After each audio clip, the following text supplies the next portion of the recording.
is not about pretending you don't feel things. It's about mastering your response. The moment you realize that your peace is more valuable than any reaction, you begin to free yourself from the grip of others' behavior. People will say what they want. They'll act how they want. They'll project their fears, insecurities, and chaos onto you.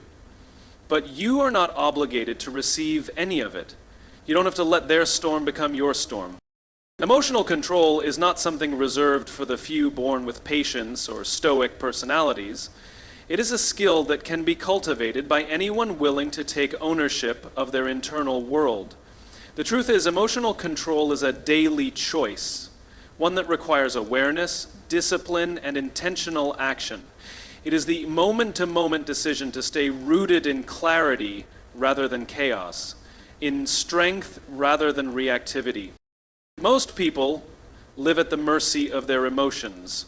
One rude comment, one rejection, one inconvenience, and they spiral into frustration, anger, or self-doubt. But those who choose to master their emotions understand something powerful.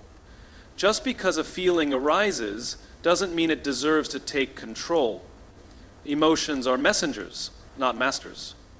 They can inform, but they don't have to dictate. Emotional control begins when you stop being ruled by every wave that hits you and start becoming the one who decides how to sail through it.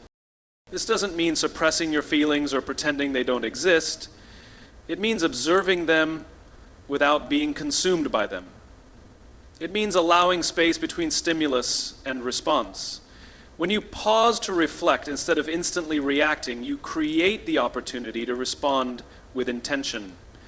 That pause is where maturity lives. That pause is where growth happens. Choosing emotional control is not about the absence of emotion, it's about regulation. It's the decision to not let your temporary emotions make permanent decisions. When something provokes you, it's easy to lash out, to raise your voice, to defend yourself impulsively. But easy isn't powerful. Power is staying calm when chaos tries to pull you in. Power is responding with dignity when someone expects you to break down. The more you practice emotional control, the more freedom you gain. You stop being a puppet to the moods and behaviors of others. You become unshakable, not because the world is gentle, but because you are strong. People will challenge you, test your boundaries, and misunderstand your silence. Let them. Your peace does not depend on their approval or understanding. Emotional control also means being honest with yourself. Sometimes the emotions that erupt in the moment have deeper roots, old wounds, unmet needs, or internal fears. Choosing control doesn't mean ignoring these things. It means facing them with courage instead of projecting them outward. It's turning inward and asking, why did this affect me so deeply? That level of self-inquiry builds emotional intelligence and helps you grow beyond the triggers that once controlled you. There's also a level of self-respect in emotional control. When you stay composed in challenging moments, you send a message to yourself: I value my peace more than their opinion. I value my growth more than their chaos. I don't need to win the argument to win my power. And when you live this way consistently, people begin to notice. Not because you're loud, but because your calm presence speaks volumes. You become a stabilizing force in a world full of emotional volatility. At the end of the day, emotional control is not about perfection. It's about commitment. There will be moments you slip, times you react before thinking. That's okay. What matters is that you keep choosing to rise again, to learn, and to refine your response. Over time, you'll notice that situations that once rattled you no longer hold the same power. You'll realize that strength isn't about being the loudest in the room, but the most grounded. There comes a time when you realize that not every opinion requires a response. Not every misunderstanding needs clarification, and not every challenge deserves your energy. The moment you understand this is the moment you begin to protect your inner peace like a treasure, because that's what it is. Peace is the most valuable possession you have, and proving a point, especially to people committed to misunderstanding you, is often the quickest way to lose it. The need to prove a point usually comes from the ego. It seeks validation, recognition, and dominance. It wants to be right more than it wants to be wise. But wisdom doesn't scream to be heard. Wisdom observes. It understands that truth stands on its own and doesn't always need defense. Inner peace, unlike ego, isn't concerned with winning arguments. It's concerned with preserving energy, maintaining clarity, and staying rooted in what actually matters. When you choose peace over proving something, it's not a sign of weakness. It's a sign of strength and self-awareness. It takes far more power to walk away from an argument than it does to stay and try to win. And most of the time, proving your point doesn't even create the outcome you want. It rarely changes minds. It rarely opens hearts. More often than not, it leads to more conflict, more tension, and more distance from the very thing you hoped to resolve. People see the world not as it is, but as they are. So no matter how well you present your truth, those who are not ready to hear it won't. And that's okay. Your job is not to force anyone into understanding. Your job is to live aligned with your values, speak your truth when necessary, and walk in integrity. That is the quiet power of someone who values peace over pride. Inner peace gives you freedom. When you're not weighed down by the need to constantly explain, justify, or defend yourself, you move differently. You breathe easier, you think more clearly, you make decisions from a place of calm instead of chaos. You respond instead of reacting. This kind of composure is rare, and because it's rare, it's powerful. Imagine how much energy is wasted every day trying to change minds that are closed, trying to win arguments that don't matter in the long run, trying to convince people who don't even have the capacity to meet you where you are. Now imagine what happens when you reclaim that energy and redirect it inward to your goals, your healing, your creativity, your vision. That's when transformation happens. It's when you rise. You begin to understand that peace is not passive. It's active. It's intentional. It's the result of 100 small choices to rise above what doesn't serve you. It's walking away from conflict, not because you're afraid, but because you've evolved. It's smiling at someone who tried to provoke you and choosing silence over retaliation. It's knowing who you are so deeply that outside noise can't shake your inner stillness. There's a quiet dignity in knowing that your energy is better spent building, growing, and becoming. Let others argue. Let others misunderstand. Let them make noise while you move in grace. Because in the end, peace doesn't shout. It doesn't demand. It just exists. And when you have it, you have everything. Proving a point may give you a moment of satisfaction, but peace gives you a lifetime of strength. Choose wisely. In the world that moves fast and demands constant reaction, the ability to pause becomes a form of power that few truly master. It's in that brief moment of stillness between stimulus and response where everything changes. The pause is where wisdom enters. It's where emotion is acknowledged but not allowed to rule. It's where clarity is found before action is taken. And most importantly, it's where you reclaim your power in a situation that tries to take it from you. Reacting instantly is what the world expects. It's impulsive, emotional, and often reckless. It's what leads to arguments, broken relationships, regretful words, and missed opportunities. But the pause, just a breath, a beat of silence, shifts everything. It allows the emotion to settle so that reason can rise. It gives space to choose the response that aligns with your values rather than reacting from a place of fear, pride, or ego. The pause is not weakness, it's control. It's what separates the reactive from the intentional, the emotionally immature from the emotionally intelligent. People who pause are not slow, they're calculated. They don't hesitate because they lack confidence. They hold back because they understand timing, tone, and purpose. They're aware that their words and actions carry weight, and that responding wisely creates better outcomes than reacting quickly. When you learn to pause, You become dangerous in the best way. You stop letting other people pull your strings. You don't get dragged into unnecessary drama. You don't give others the satisfaction of controlling your emotions. You stay composed even when the world tries to provoke you. And in that stillness, you often disarm chaos with calm. The one who pauses doesn't lose power. They gain it, because control of self is the highest form of strength. The pause also opens the door to empathy. It gives you time to see beyond your perspective and consider another's intent. It helps you avoid judgment and replace it with understanding. It lets you ask, what's really going on here, instead of assuming the worst. And with that pause, you often find solutions that anger could never discover. You communicate more effectively. You listen more deeply. You make fewer mistakes. In personal growth, the pause becomes your compass. It helps you decide whether to speak or remain silent, whether to walk away or lean in, whether to act or wait. It teaches you to respond, not react, to lead, not follow impulse, to preserve your energy for things that actually matter. And over time, that pause becomes your natural rhythm. Not because you're holding back, but because you've grown wise enough to know that not every moment needs a reaction. In a conflict, the pause prevents escalation. In stress, it brings grounding. In uncertainty, it creates space for insight.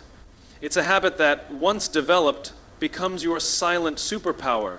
It protects your relationships, strengthens your confidence, and elevates your decision-making. It's not about being passive, it's about being powerful through restraint and awareness. The world may tempt you to respond quickly, to match energy, to clap back, to defend, to argue, to prove. But those who pause move with intention. They don't get distracted by noise.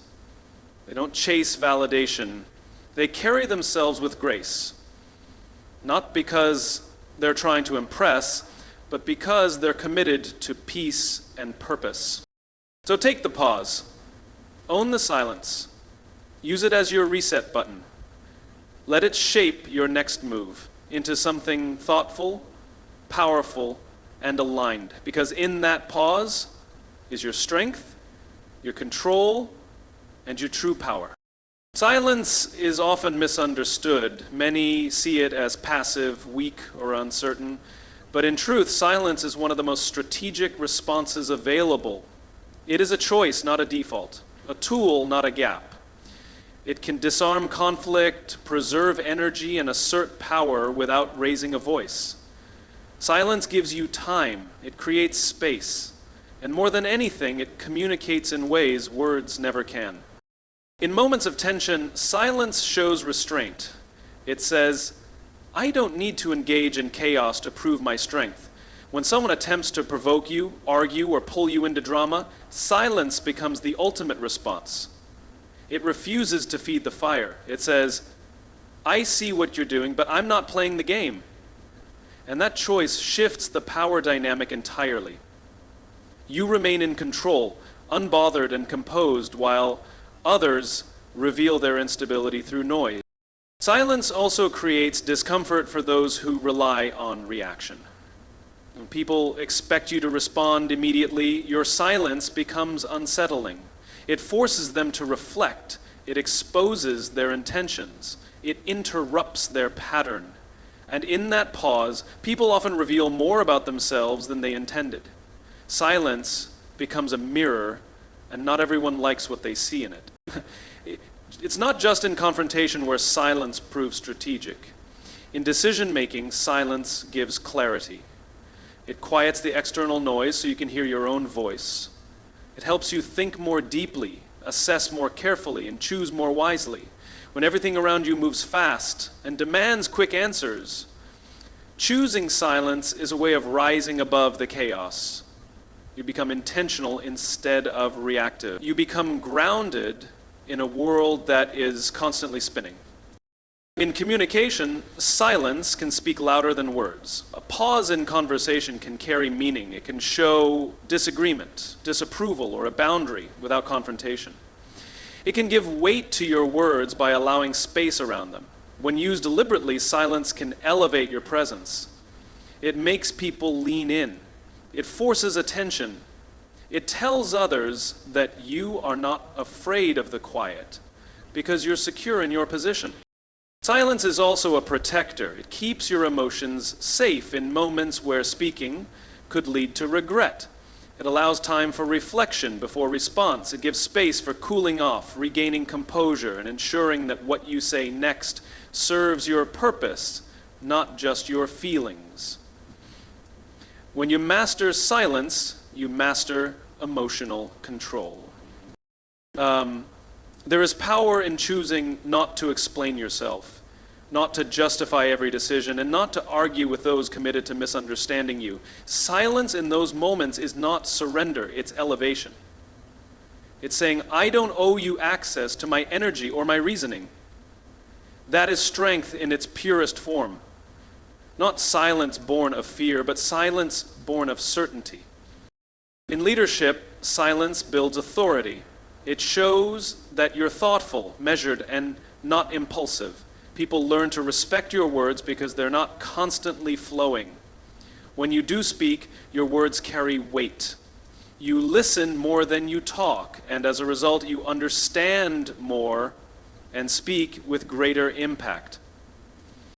Silence is not the absence of a response, it is the response.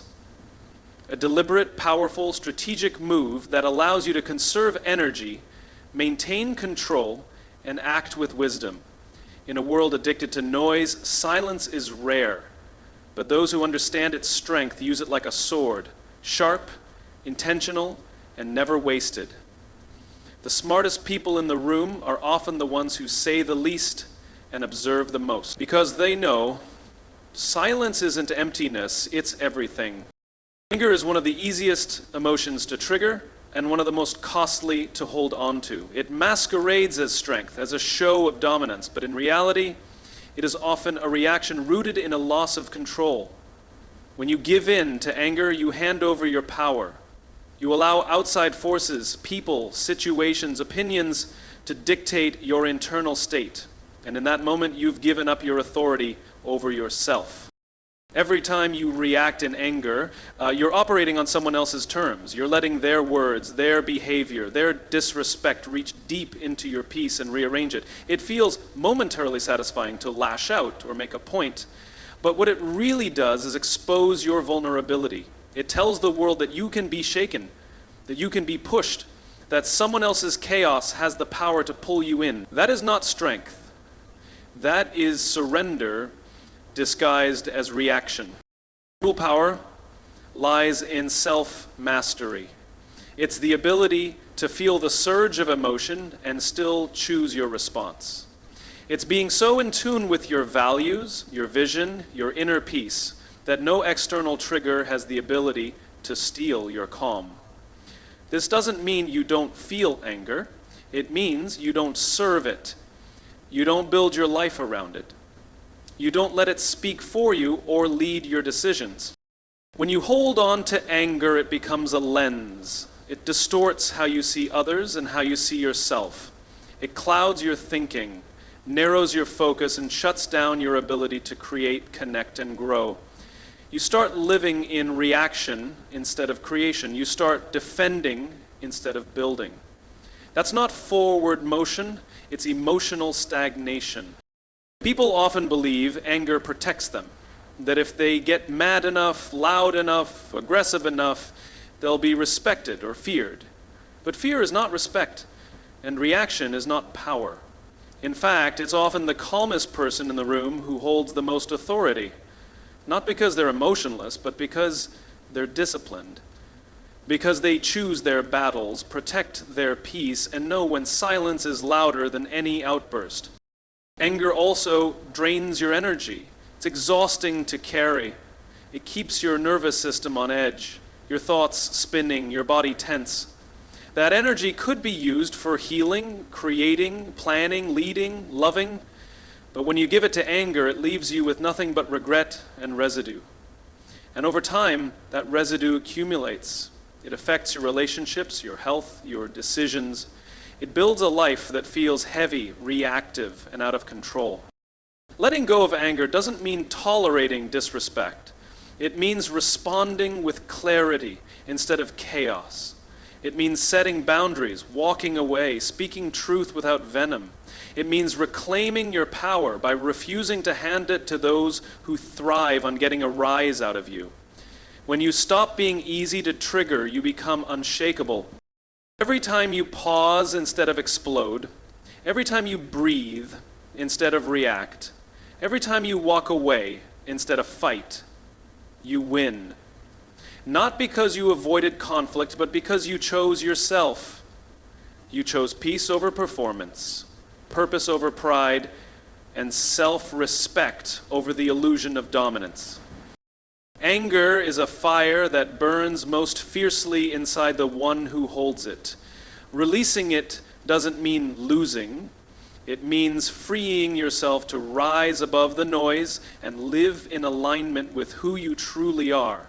Master your anger and you master your life.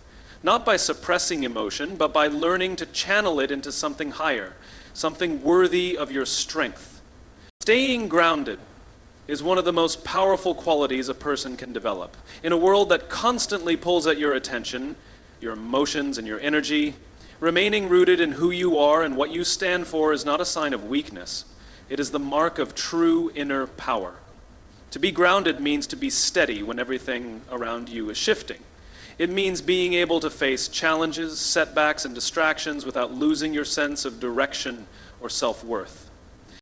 When life gets chaotic, people often react in extremes. Some panic, some lash out, some shut down. But the grounded person remains calm, not because they are unaffected, but because they've trained themselves to respond rather than react. Their decisions aren't driven by fear or impulse, but by clarity and principle. They understand that strength is not in overpowering others, but in mastering oneself. To be grounded means you know your values and you live by them consistently. You are not swayed by temporary praise or criticism because your identity isn't built on external opinions. You move with intention, you act with purpose. You understand that storms will come, financial, emotional, relational, but instead of being tossed around by the winds of uncertainty, you anchor yourself in discipline, self-awareness, and truth. Grounded people are hard to manipulate. They aren't easy to provoke or derail. This makes them powerful in any room, in any situation. They don't need to prove themselves because their presence communicates confidence. They don't need to dominate others to feel strong because their strength comes from within. They speak with calm conviction. They listen more than they talk. And when they move, they do so with purpose, not panic. Staying grounded also means choosing stability over drama. It means understanding that not every conflict deserves your energy, and not every opportunity is meant for you. You become selective, intentional, and focused. Your time becomes sacred. Your peace becomes non-negotiable. You start to recognize the difference between a reaction that drains you and a response that empowers you. When you're grounded, you create a space where others feel safe and inspired. Your calm becomes contagious. People trust you more, not because you're always right, but because you're always centered. They see that you don't crumble under pressure. You don't lose yourself in praise or criticism. You stay true, and that kind of consistency is rare and valuable. But staying grounded doesn't happen by accident. It's a daily discipline. It requires you to tune in rather than tune out. It means having practices that keep you centered, whether it's silence, reflection, exercise, faith, or something else that reminds you of who you are and why you do what you do. It requires you to be honest with yourself, to confront your own triggers, and to heal from what keeps pulling you out of alignment. You begin to understand that groundedness isn't the absence of emotion. It's the ability to hold your emotions without letting them control you. You can feel frustration, disappointment, sadness, and still choose to respond with maturity and grace. You no longer view calm as passive, but as a decision to stay connected to your higher self.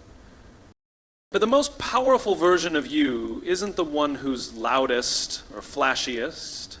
It's the one who stands firm when others fold, who stays clear when others get lost, who acts with integrity when others chase approval.